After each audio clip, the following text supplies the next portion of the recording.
가슴에 손 얹고 저를 따라서 볼까요? 하나님과 함께하면 모든 것이 합력하여 선이 됩니다. 예수님과 함께하면 나의 미래는 찬란합니다. 성령님과 함께하면 나는 매일매일 모든 면에서 좋아지고 있습니다. 여러분 두 손 들고 하나님, 나는 존귀한 자입니다. 성도야, 너는 존귀한 자다. 사탄아, 나는 존귀한 자다. 예수 이름으로 명하노니 물러가라, 물러가라, 물러가라. 아멘. 여러분 존귀한 자처럼 생각하고 존귀한 자처럼 꿈꾸고 존귀한 자처럼 믿고 존귀한 자처럼 말하고 존귀한 자처럼 행동하면 모두 다 존귀한 자가 됩니다. 아멘. 저는 오늘 왕의 잔치 초청 시리즈 두 번째 시간으로 목자의 마음이라는 제목으로 함께 은혜를 나누겠습니다. 여러분 실제로 있었던 일인데요. 그 프랑스의 약사 중에 에밀 쿠에라는 약사가 있었어요. 에밀 쿠에라는 약사가. 그런데 하루는 그 약국에 어느 손님이 왔어요. 약사님, 이런 내가 병이 있는데 몸이 아픈데 약을 주세요. 그래서 약사분이 그분에게 맞는 약을 주려고 봤더니 유통기간이 한참 지났어요. 약효가 없는 약이에요. 그래서 이야기했습니다. 약사의 양심으로 유통기간이 지나서 내가 당신에게 약을 팔 수가 없습니다.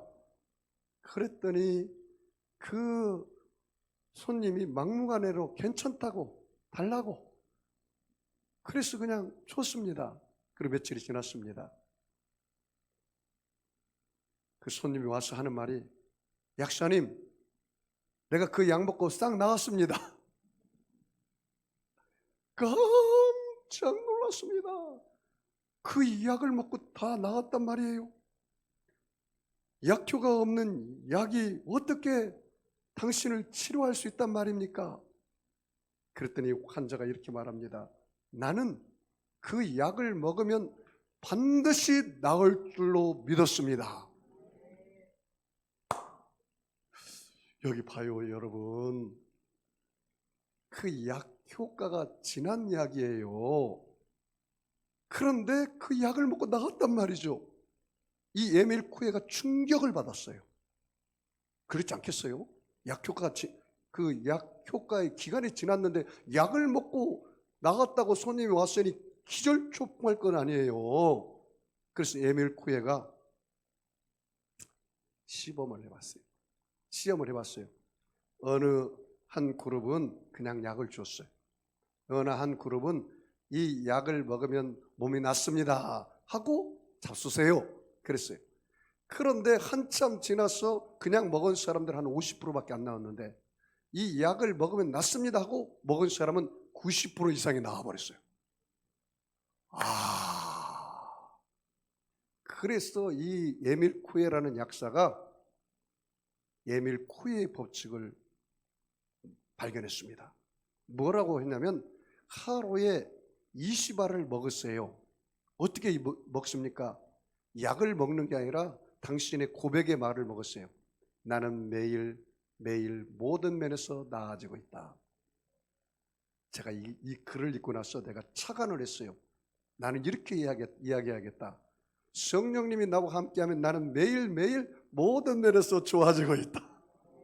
그래서 제가 여러분에게 매일 그렇게 하는 거예요. 따라서 볼까요? 성령님과 함께하면 나는 매일매일 모든 면에서 좋아지고 있다. 할렐루야. 야, 제가 지지난주에 우리 집에서 키우는 애완견 사랑이 간증을 했죠. 제가 다른 데 가서 목사님들한테 그 간증을 했더니 목사님들이 기절초풍하더라고. 아니, 그 개도 안수하면 낫습니까? 그러더라고. 개도 안수하면 낫습니다. 그러더라고. 낫습니까? 그러더라고. 개는 내가 안수할 때 믿습니다.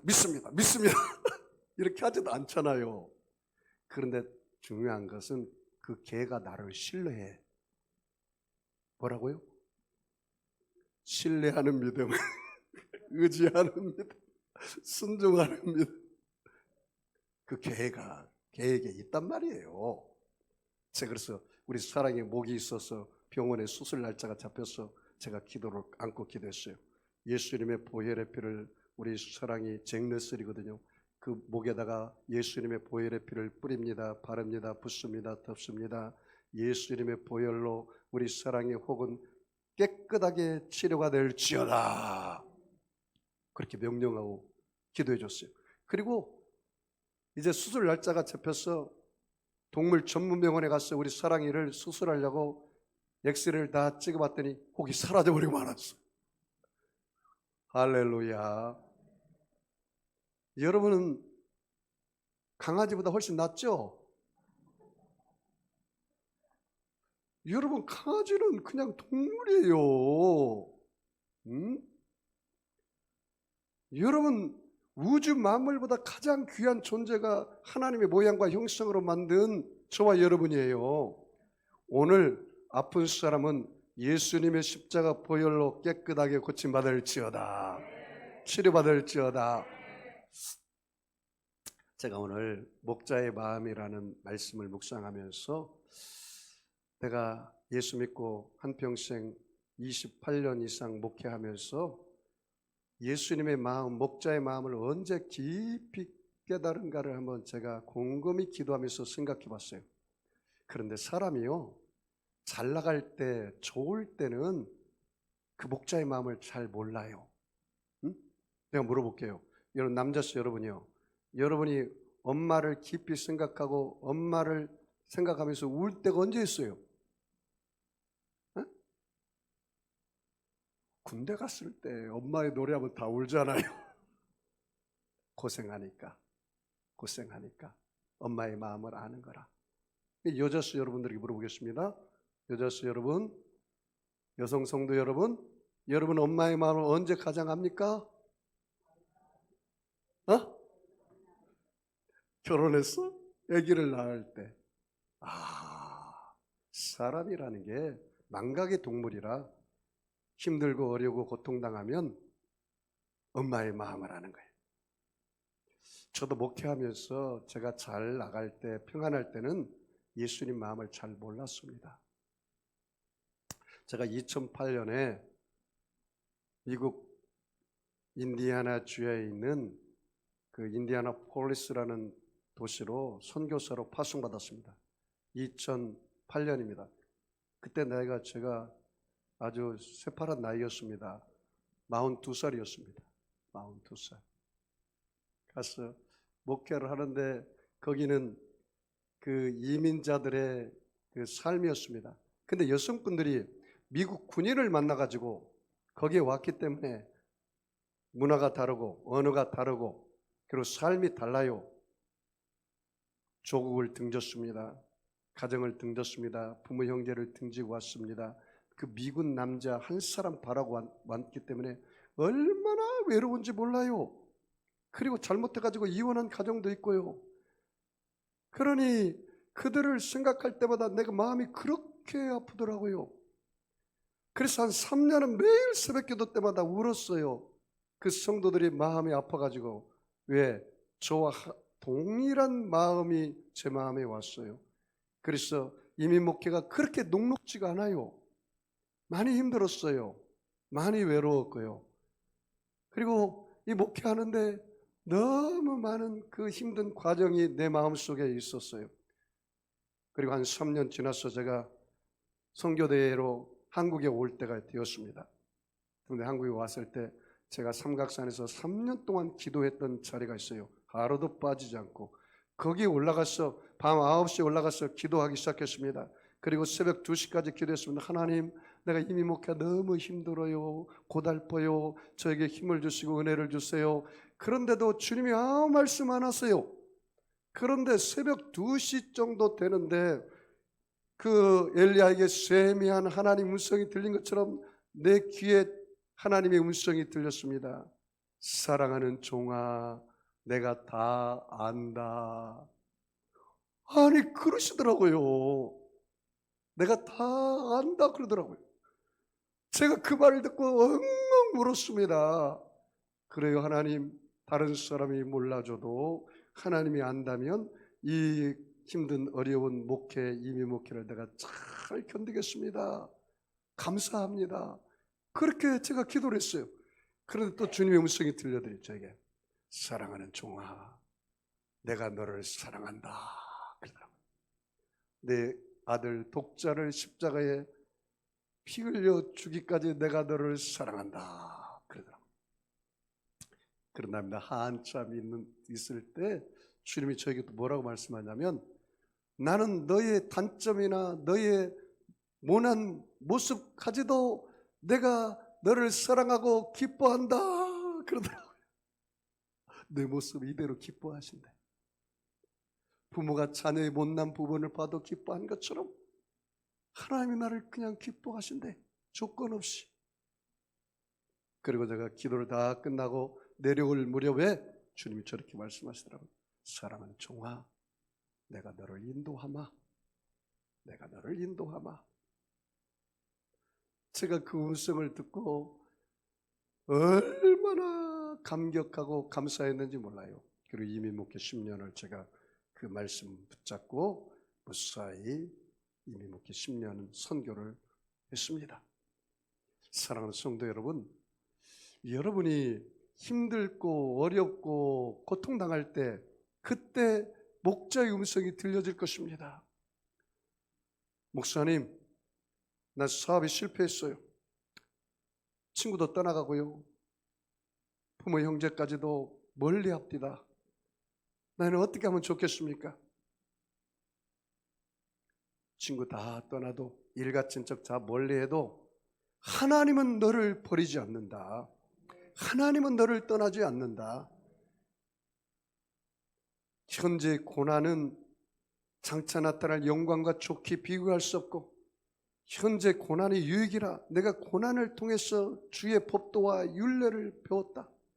너가 고난 당할 때 바싹 끼어져라. 하나님이 너의 가는 길을 아시나니 너를 단련하시는 정금같이 나온다. 여러분, 우리가 잘 나가다가 실패당할 때 하나님의 마음을 알게 되는 것입니다. 하나님이 나에게 찾아오는 거예요. 그리고 나를 위로해 주는 거예요. 내가 너를 사랑해. 내가 너를 버리지 않을 거야. 내가 너를 떠나지 않을 거야. 세상 모든 사람이 너를 떠나도 나는 너를 떠나지 않을 것이다. 그렇게 말씀합니다. 오늘 본문에 보면은 예수님께서 세상 사람들이 손가락질하는 그 세리와 죄인들을 찾아가서 그들과 함께 진수성찬을 베풀고 식사를 하러 가요. 그랬더니 자칭 의인이라고 하는 서기관과 사두개관과 바리새인들이 손가락질하면서 욕합니다. 수군거립니다. 저 예수라는 사람이 저렇게 죄인들과 함께 밥 먹으러 가는구나. 그렇게 손가락질합니다. 오늘 내용이 그 15장 1절 2절입니다. 같이 읽어볼까요? 모든 세리와 죄인들이 말씀을 들으러 가까이 나오니 바리새인과 서기관들이 수군거려 이르되 이 사람이 죄인을 영접하고 음식을 같이 먹는다 하더라. 거기 봐요. 바리새인과 서기관들이 뭐하여? 수군거렸다. 왜요? 모든 세리와 죄인들이 말씀을 들으러 누구에게 왔기 때문에? 예수님께 왔기 때문에. 그래서 예수님은 그 죄인들을 영접하고 뭐 했어요? 음식을 같이 먹었다. 그렇게 말합니다. 여러분, 이 세리는 유대인들의 세금을 걷어서 로마 사람들에게 주기 때문에 사람들이 그 세리를 매국노라고 욕하는 사람이었습니다. 죄인들은 바리새인과 서기관은 가까이도 하지 않은 사람이었습니다. 그런데 예수님은 그들과 함께 했단 말이죠. 그들이 바로 이른 양이라는 사실을 깨달아야 돼요. 그러면서 예수님이 그 수군거리는 그 세리와 이 바리새인과 서기관에게 뭐라고 말한지 아십니까? 오늘 말씀 3절 4절입니다. 같이 읽어볼까요? 예수께서 그들에게 이 비유로 이르시되 너희 중에 어떤 사람이 양 100마리가 있는데 그 중에 하나를 잃으면 99마리를 들여두고 그 잃은 것을 찾아내기까지 찾아다니지 아니하겠느냐. 여러분 봐요. 제가 목회를 하다 보니까 양에 대해서 관심이 없는 사람은 100마리 양 중에 한 마리가 없어도 잘 몰라요. 목회를 할 때 100명의 성도가 왔을 때 한 명이 안 나와도 그 성도에 대한 관심이 없는 사람은 잘 몰라요. 저는 이 목자의 마음을 압니다. 저는 우리 성도들 교회 안 나오는 사람, 남편이라 할지라도 자식이라 할지라도 손자, 손녀까지도 다 아침마다 제가 이름을 불러가며 기도합니다. 그래서 우리 성도들이 어디 앉는 것까지 다 알아요. 예? 그래서 안 나온 사람은 내가 주일 오후에 전화를 합니다. 그런데 여러분, 그와 같이 한 마리의 양을 잃으면 그 양을 찾는 것이 당연지사 아니겠습니까? 예를 들어서 물어봅시다. 여러분이 서울 대공원에 2살짜리, 3살짜리 자녀를 데리고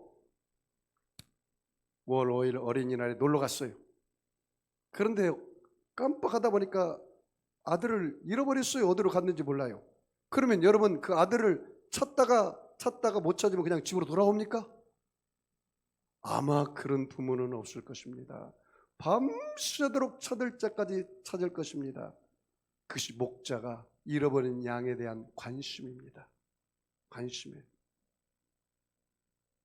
누가복음 19장 10절 말씀에 인자가 온 것은 잃어버린 자를 찾아 구원하려 함이라 그렇게 말했습니다. 여러분, 양은 몇 가지 특징이 있는데 양은 방향 감각이 없습니다. 그래서 반드시 목자의 인도를 받아야 돼요. 여러분의 영혼은 반드시 영혼의 목자인 예수님의 인도를 받아야 합니다. 목자는 스스로 자기를 보호할 수 있는 무기가 없습니다. 여러분, 목자가 뿔이 있나요? 아니, 양이 뿔이 있나요? 염소는 뿔이 있어요. 양은 뿔이 없어요. 근데 가끔 교회에 염소가 있기는 있어요. 막 성도들 들이받고 목사님을 들이받고 그러면 아, 뿔이 있는 염소구나 그렇게 알면 돼. 근데 이 양은 뿔이 없단 말이죠. 자기를 보호할 수 없어요. 그래서 목자가 항상 지팡이를 가지고 다니는 거예요.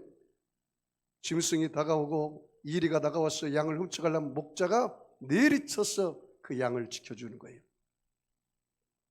양은 스스로 양식의 문제를 해결할 수 없다고 합니다. 여러분, 하나님께서 이스라엘 백성들이 40년 동안 농사를 짓지 않는데도 만나를 주었어요. 그 광야에서. 그리고 그들을 시험하여 마침내 복을 주려고 했다. 그렇게 말하거든요. 제가 물어볼게요. 여러분, 이스라엘 백성들이 광야 40년 동안 농사지어서 먹고 살았습니까? 그렇지만 하늘에서 매일같이 하나님 만나를 주셨습니까? 대답을 해보세요. 네? 만나를 주셨잖아요. 그렇죠? 그러면서 뭐라 했냐면 사람이 떡으로만 살 것이 아니라 입에서 나오는 하나님의 말씀으로 살 것이니라. 이 하나님 말씀이 만나라. 무슨 만나? 영혼의 만나라. 요한복음 6장 63절에 하나님 말씀은 영이요 살리는 것이 육은 무익하니라. 하나님 말씀이 영이란 말이죠. 내가 영이 살아나려면 영의 말씀인 하나님 말씀을 먹어야 한단 말이죠. 그러므로 여러분이 오늘 잃어버린 양에 대한 목자의 관심을 여러분이 항상 받고 있다는 사실을 기억하시기를 바랍니다. 목자는 잃은 양을 포기하지 않고 끝까지 추적해서 찾아냅니다. 자, 오늘 4절 같이 읽습니다. 4절, 너희 중에 어떤 사람이 양 100마리가 있는데 그 중에 하나를 잃으면 99마리를 들에 두고 그 잃은 것을 뭐라고요? 찾아내기까지 뭐하여? 찾아다니지 아니하겠느냐. 포기하는 거예요? 포기하지 않는 거예요? 포기하지 않고 찾을 때까지 끝까지 찾아내서 그 이름을 부른다는 거예요. 제가 성경에 볼 때 깜짝 놀란 사실이 예수님께서 여리고를 지나간다는 소식을 듣다 삭개오가 뽕나무에 올라갔어요. 무화과 나무라고도 이제 비유로 새로운 성경이 그렇게 말을 하는데요. 그래서 삭개오는 키가 작아요. 그리고 세리장이에요. 세금을 걸어들어 다니는 사람이기 때문에 그 유대인들에게 사람 취급 못 받았어요. 그런데 그 세리장인 그 삭개오가 뽕나무에 올라가서 예수님을 보기를 소원했어요. 그런데 예수님은 삭개오를 한 번도 만난 적이 없어요. 근데 어떻게 앉았어요? 예수님께서 뽕나무를 이렇게 쳐다보면서 삭개오야 내려오라. 내가 오늘 너의 집에 유하여야 하겠다. 여러분, 예수님께서 삭개오 이름을 알았어요? 몰랐어요? 알았단 말이죠. 여러분, 하나님 여러분을 알까요? 모를까요? 진짜입니까? 예레미야는 뭐라 했냐면 나는 어머니 뱃속에 잉태적이 전부터 하나님이 알으셔서 나는 선지자로 하나님이 예정했다고 그렇게 이야기했어요. 여러분, 하나님은 여러분 머리털 하나까지 다 세심받으시고 아신단 말이죠. 이스라엘 백성들이 고통당할 때 하나님 이스라엘 백성들이 뭐라고 앉았어요? 내가 너의 고통을 보았노라. 내가 너의 아픔을 아노라. 내가 너의 기도를 들었노라. 그렇게 말씀하신단 말이죠. 하나님 여러분을 아세요. 너무나 잘 아세요. 이런 양에 대한 목자는 사랑이 있습니다. 그래서 그 양을 찾아서 돌보며 양육해 줬습니다. 자, 5절 같이 읽습니다. 시작. 또 찾아낸즉 즐거워 어깨에 메고, 거기 즐거울까요? 찾아낸즉 뭐라고요? 즐거워 어깨에 메었다. 즐거워 어깨에 메었다. 저는 이 문장을 보면서 그 목자가 양을 찾고 나서 어깨에 메어서 즐거워했다. 잃어버린 아이를 찾은 그 엄마의 마음을 제 마음에 간직할 수가 있어요. 그것이 바로 목자의 마음이구나. 응? 어느 분이 천국에 갔답니다. 천국에 갔더니 필름이 돌아가더래요. 자기가 잘 나갔을 때, 사업이 잘 됐을 때 해변에 발자국이, 예수님 발자국, 자기 발자국, 두 발자국이 쪼박쪼박 있더래요.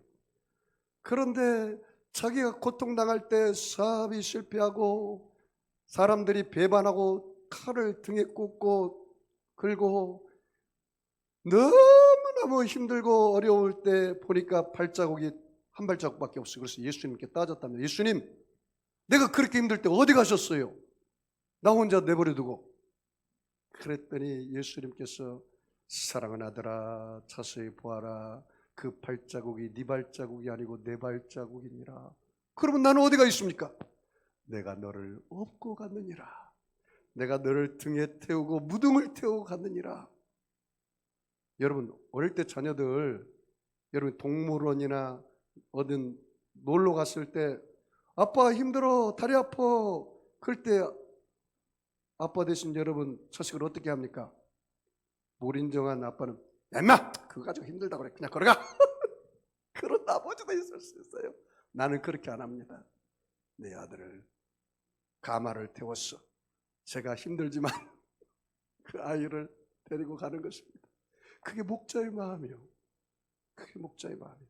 두려워 말라. 내가 너와 함께함이라.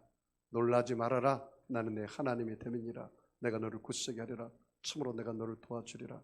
참으로 나의 의로운 오른손으로 내가 너를 붙들어 주리라. 이게 목자의 마음이라. 나는 요한복음 10장 28절 29절 말씀에서 내가 너무 위로를 받았어요. 내가 그들에게 영생을 주노니 영원히 멸망하지 아니할 것이요 또 그들을 내 손에서 빼앗을 자가 없느니라. 그들을 주신 내 아버지는 만물보다 크시며 아무도 아버지 손에서 빼앗을 수가 없느니라.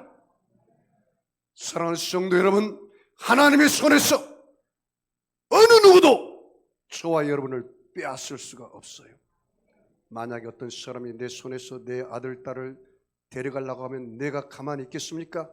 그 사람과 피가 터지는 한, 내가 죽는 한 있어도 그 아들을 보호하고 그 딸을 보호할 것입니다. 그것이 목자예요.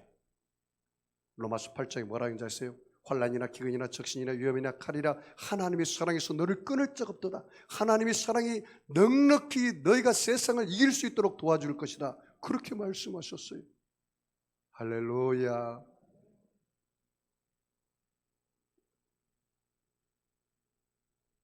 마지막으로 목자는 잃은 양에 대한 기쁨이 있었습니다. 우리도 잃은 양을 찾을 때 목자의 기쁨에 동참할 수가 있습니다. 자, 여러분 7절 말씀 6절 7절 같이 읽을까요? 집에 와서 그 벗과 이웃을 불러 모으고 말하되 나와 함께 즐기자. 나의 잃은 양을 찾아내었노라 하리라. 내가 너에게 이르노니 이와 같이 죄인 한 사람이 회개하면 하늘에서는 회개할 것 없는 의인 9으로 말미암아 기뻐하는 것보다 더하리라. 의인 99으로 말미암아 기뻐하는 것보다 더하리라. 그 기쁨이라고 줄쳐볼까요? 기쁨은 그 의인 99보다도 한 사람의 영혼을 회개하고 돌아오면 더 기뻐한다는 것이 그게 목자의 마음이라. 그게 목자의 마음이라. 멀리 떨어져 있는 아들의 병든 소식을 어머니가 들었습니다. 그리고 찾아갔습니다. 주야로 사랑하는 아들을 간호해 주었습니다. 어머니에게 물어봤습니다. 엄마, 힘들지 않으세요? 그랬더니 엄마가 아니다. 차라리 이렇게 와서 너를 돌봐주는 게 오히려 내 마음이 편하단다. 엄마는 그렇게 말할 것입니다. 오랜 동안 많은 거리를 헤매어 잃은 아이를 찾은 그 어머니에게 물어봤습니다. 얼마나 고생하셨어요, 어머니? 아니다. 나는 오히려 너를 찾았기 때문에 그 고생을 다 잊어버렸다. 엄마가 자식을 낳을 때는 그 산고의 고통이지만 그 아이를 가슴에 안을 때는 그 아이 낳은 고통을 다 잊어버리는 것처럼 우리 예수님은 길 나간 자녀들이 돌아올 때 그 기쁨이 말로 닿을 수가 없단 말이죠. 왜요? 예수님이 십자가에서 몸 찢어 물과 피를 다 쏟으시고 그 피값을 지불해서 저와 여러분을 샀기 때문에 그 예수님이 그렇게 기뻐하는 거예요. 로마서 5장 8절에 우리가 아직 죄인 되었을 때 그리스도께서 우리를 위하여 죽으심으로 하나님께서 우리에게 대한 자기의 사랑을 확증하셨느니라. 도장을 찍었느니라. 목사님, 하나님이 나를 사랑한 증거가 무엇입니까? 당신의 죄를 위해서 예수님이 십자가에 죽은 것이 바로 하나님의 사랑의 증거란다. 하나님이 세상을 이처럼 사랑하사 독생자를 주셨으니 누구든지 저를 믿는 자는 멸망치 않고 영생을 얻게 하려 하심이라고 말씀하고 있습니다. 본문에 여러분 목자에게 물어보십시오. 목자여, 그동안 얼마나 고생이 많았습니까? 양을 찾느냐라고. 목자는 이렇게 말할 것입니다. 그 고생은 아무것도 아닙니다. 내가 그 양을 찾을 때 그 기쁨과는 비교가 되지 않습니다. 나는 로마서 8장 18절이 그런 말이에요. 현재 고난은 장차 나타날 영광과 좋게 비교할 수 없도다. 여러분, 천국에 가면 주님 뭐라고 한다세요?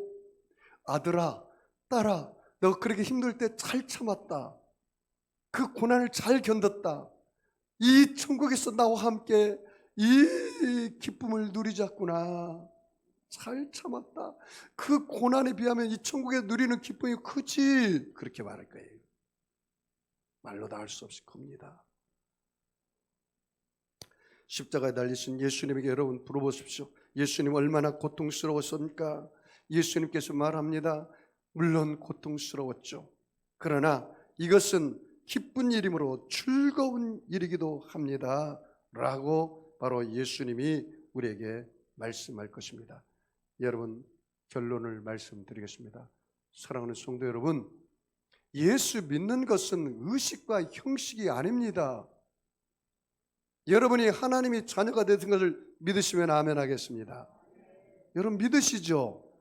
그러면 그 하나님이 여러분이 뭐가 됩니까? 뭐가 돼요? 이웃집 아저씨예요? 아버지가 되잖아요. 아버지가 길 잃어버린 그 자식을 찾지 않는다면 그거는 참 부모가 아니든지 양자로 얻었든지 그런 부모죠. 친부모라면 자기 생명보다 더 아까웠기 때문에 그 내가 죽는 한에 있어도 그 자식을 찾으려고 할 것입니다. 사랑하는 성도 여러분,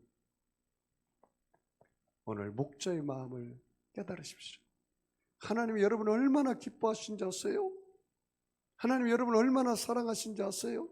아니 목사님 그런 소리 하지 마세요. 나는 차라리 안 태어났다면 좋을 거라고 맨날 엄마가 이야기하던데요. 그건 사실이 아닙니다. 하나님은 여러분을 사랑하십니다. 따라서 볼까요? 여러분, 따라서 하는 게 굉장히 중요해요. 왜냐하면 여러분 뇌세포 98%가 여러분의 말에 지배를 받기 때문에 중요합니다. 가슴에 손을 얹고 저를 따라서 볼까요? 나는 하나님의 사랑을 받고 있다. 하나님은 나를 보시고 기뻐하신다. 하나님은 내 부모보다 나를 더 잘 아신다. 하나님은 나를 보고 날마다 좋아하신다. 하나님은 나의 일생을 인도하신다. 할렐루야. 믿으시죠? 여러분 손을 이렇게 들어보세요.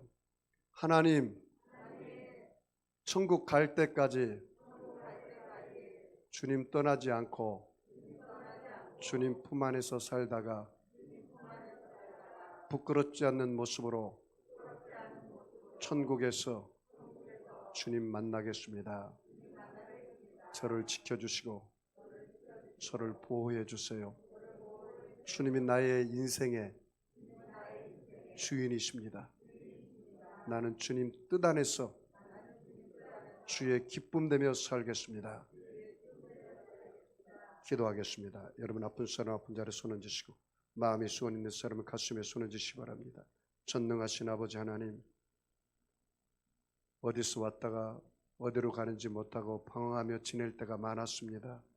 그런데 오늘 목자 되신 예수님이 우리를 불러주셔서 오늘 하나님 앞에 온라인과 오프라인 가운데 예배하게 하심을 감사합니다. 친히 나무에 달려 그 몸으로 우리의 죄를 담당하셨으니 이는 우리로 죄에 대하여 죽고 의에 대하여 살게 하심이라. 저가 채찍에 맞음으로 우리가 나음을 얻었다 했사오니 우리의 영혼 육을 치료해 주심을 감사합니다. 그가 찔림을 우리 흠을 인하며 그가 상함을 우리 죄악을 인함이라. 그가 징계를 받음으로 우리가 평안을 누리고 그가 채찍에 맞음으로 우리가 나음을 입었도다. 우리는 다 양 같아서 그릇 행하여 각기 채길로 갔지만 하나님께서는 우리 무리의 죄악을 예수님께 담당시켜 주심을 감사합니다. 예수님이 우리의 죄악을 담당하심으로 우리가 용서받은 의인이 되게 하심을 감사합니다. 예수님이 우리의 질병을 담당하심으로 예수님이 채찍에 맞음으로 우리가 낫게 해주시니 감사합니다. 예수님 우리의 저주를 담당하심으로 우리의 모든 삶의 저주가 떠나간 것을 감사합니다.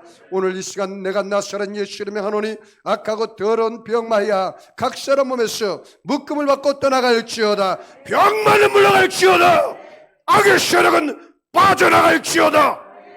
하나님 아버지여, 약한 자 강하여지게 하시고 미련한 자 지혜롭게 하시고 부족한 자 만족함을 얻게 하시고 불가능은 가능케 하여서 어떤 문제도 해결하여 주시고 응답하여 주시옵소서.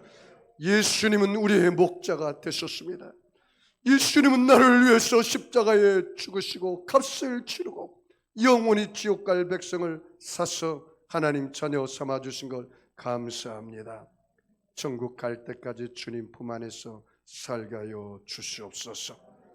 저들의 가정의 문제, 물질의 문제, 질병의 문제, 사업의 문제, 부부간의 문제 오늘 예수 이름으로 해결될지어다. 모든 흑암의 영들은 떠나갈지어다. 어둠의 영들은 물러갈지어다. 더러운 영은 떠나갈지어다. 하나님 아버지여, 우울증의 귀신은 떠나갈지어다. 모든 질병에서 자유케 하시고 모든 어둠의 세력에서 자유를 얻는 삶을 살게 하여 주시옵소서. 축복하며 감사하며 예수님의 이름으로 기도하옵나이다. 우리 주님 스스로 말씀을 생각하며 통성으로 기도하겠습니다. 주여 주여 주여. 할렐루야.